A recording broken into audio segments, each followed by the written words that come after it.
علماء کی کمی کوئی نہیں ہے، نہ مدارس کی کمی ہے، لیکن رجال کوئی نہیں ہے۔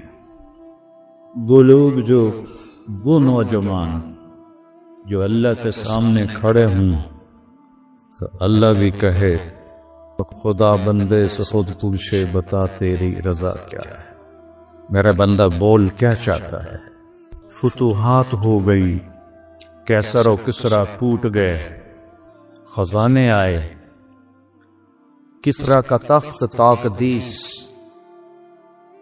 140 ہاتھ لمبا، 110 ہاتھ چوڑا، 1 ایکڑ کے قریب، اور اس میں 1000 سونے کے گنبد لگے ہوئے تھے اور 1,40,000 چاندی کی میخیں لگی ہوئی تھی، اور اس کا 2.5 من کا وزنی تاج جو لٹکا ہوتا تھا وہ اس میں سر دے کے بیٹھتا تھا۔ یہ سب مدینے میں آیا ہے۔ تو صحابہ کون 10 مبشرہ مشورہ کرنے لگے، عمر کو اب اپنا طریقہ بدلنا چاہیے، اللہ نے اتنی سہولت دے دی، کوئی خادم رکھے، چھنے ہوئے آٹے کی روٹی کھائے اور کپڑے اچھے پہنے، بڑے بڑے وفود آتے ہیں۔ تو حضرت علی کہنے لگے جو مرضی کر لو مانے گا کوئی نہیں، کہنے نہیں بات تو کرنی چاہیے۔ تو کون بات کرے؟ کہا حفصہ اور عائشہ رضی اللہ عنہ، ایک بیٹی اور ازواج مطہرات میں سے، دوسری محبوب بے رسول ہے، تو ان دونوں کو تیار کیا گیا۔ یہ دونوں تشریف لائیں تو حضرت عمر گنجے ہو گئے تھے، آخر لیٹے ہوئے تھے، اٹھ کے بیٹھ گئے۔ حضرت عائشہ متکلم بنی، یا امیر المومنین آپ سے ایک بات کرنی ہے، کہو۔ اللہ تعالیٰ نے ہمارے نبی کے دور میں دنیا نہ بھیجی، نہ انہوں نے دنیا کا ارادہ کیا، وہ ایسی چلے گی۔ میرے باپ کا زمانہ آیا، اللہ نے دنیا نہ بھیجی، نہ انہیں ارادہ کیا، تو وہ بھی ویسی چلے گی۔ اب اللہ تعالیٰ نے آپ پر دنیا کے دروازے کھول دیے، فتوحات کے دروازے کھول دیے، اب آپ اپنے اوپر رحم کریں، ارفق بنفسک، اچھا کھانا کھائیں، چھنے ہوئے آٹے کی روٹی کھائیں، اچھا کپڑا پہنیں، بڑے بڑے وفود آتے ہیں آپ سے ملنے کے لیے، اور اپنے لیے کوئی خادم رکھی جو آپ کی خدمت کرے، آپ کی عمر کا بھی تقاضا ہے۔ حضرت عمر کا رنگ ایسے بدل ہوا۔ جب حضرت عائشہ نے بات ختم کی تو کہنے لگے مجھے بتاؤ تمہیں کس نے بھیجا ہے؟ کہنے لگی کوئی ہاں نہ کرو گے تو ہم بتائیں گے، ویسے تو نہیں بتائیں گے۔ فرمانے لگے اگر مجھے بتا دو نا تو میں مار مار کے ان کے چہرے دل وہان کر دوں۔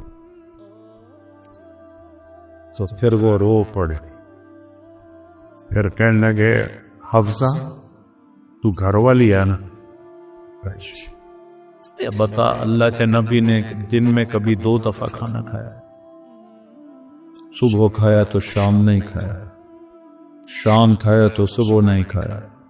کہنے لگے اللہم نعم، کیا تجھے یاد ہے تیرے گھر میں نبی کا بستر کیا تھا؟ ایک بوریا تھا جس کو تو دوہرا کر کے بچھاتی تھی، ایک عذاب تو نے اس کی ایک تہ اور لگا دی۔ تو آپ نے پوچھا حفصہ میرا بستر بدل دیا ہے؟ کہ نہیں یا رسول اللہ، وہی ہے، ایک تہ اور لگا دی تاکہ آپ کے لیے نرم ہو جائے، کہ اس سے واپس اسی طرح کر دے، مجھے رات کو اٹھنے میں مشکل پیش آئی۔ حفصہ تجھے یاد ہے ایک دفعہ تو نے کھانا ایک تپائی پہ رکھ کے دیا تھا، اللہ کے نبی نے اٹھا کے زمین پہ رکھا تھا اور فرمایا تھا میں جیسے غلام کھاتے ہیں میں ایسے کھاؤں گا۔ اور تجھے یاد ہے اللہ کے نبی کے پاس ایک ہی جوڑا ہوتا تھا اور اس کو خود دھوتے تھے، اور بلال آ کر کہتے تھے کہ یا رسول اللہ الصلاۃ، تو آپ فرماتے تھے بلال میرے کپڑے خشک نہیں ہوں۔ نماز لیٹ ہو جاتی تھی کہ دوسرا جوڑا نہیں ہوتا تھا،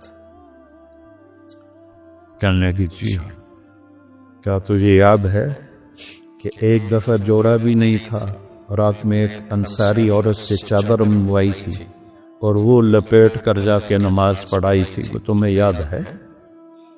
جی سار قطار رونے لگے۔ فرمایا عائشہ حفصہ جنہوں نے تمہیں بھیجا ہے انہیں جاتے کہو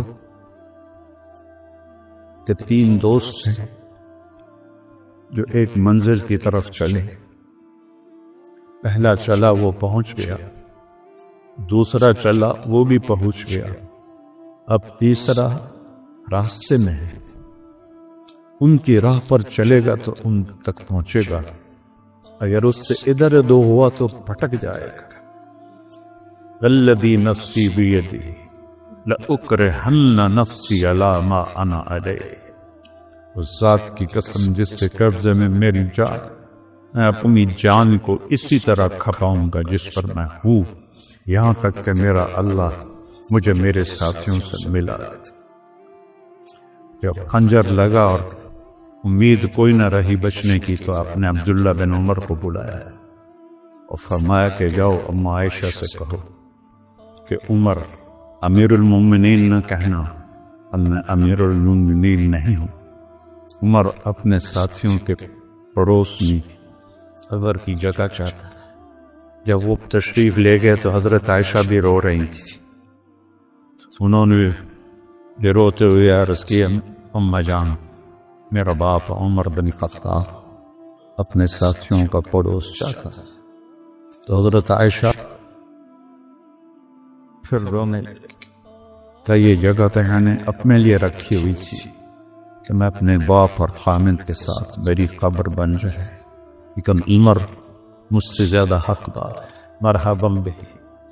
جب وہ آئے تو ان کو حضرت عمر کو بتایا کہ اجازت ہو گئی، کہا نہیں بیٹا، ہو سکتا ہے میرے شرم میں اجازت دی ہو، جب میں مر جاؤں اور میرا جنازہ لے کے دروازے پر پہنچو تو دروازہ پر جنازہ رکھ دینا اور پھر اندر جا کے دوبارہ اجازت لینا، اس وقت اجازت ملے تو اندر لے جانا ورنہ مجھے بقی میں دفن کر دے۔ حضرت علی اور حضرت حسن آئے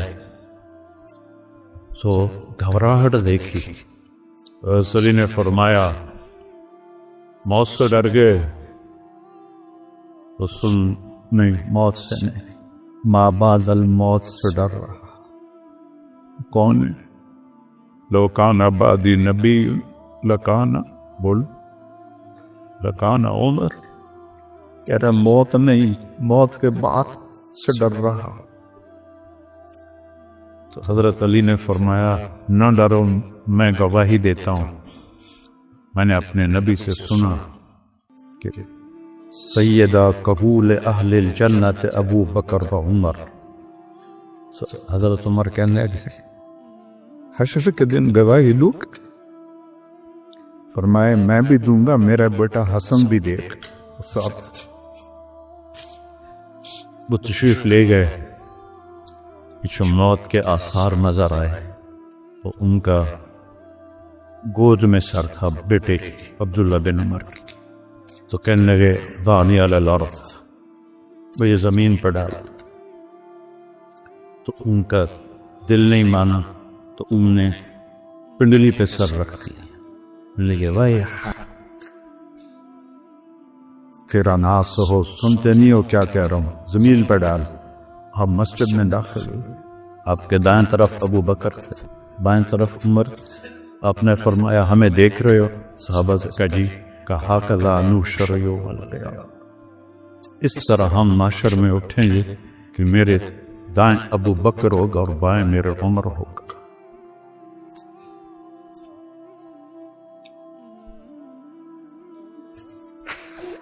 آپ نے حضرت حفصہ کو طلاق دی تو اللہ کا فرشتہ آیا کہ میرے عمر کو تکلیف ہوگی، رجوع کرو، رجوع کرو۔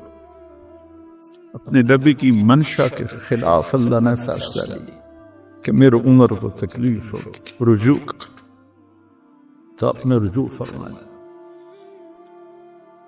تو جب انہوں نے زمین پہ سر رکھا تو الٹے ہو گئے اور اپنا چہرہ زمین پہ ایسے ملنے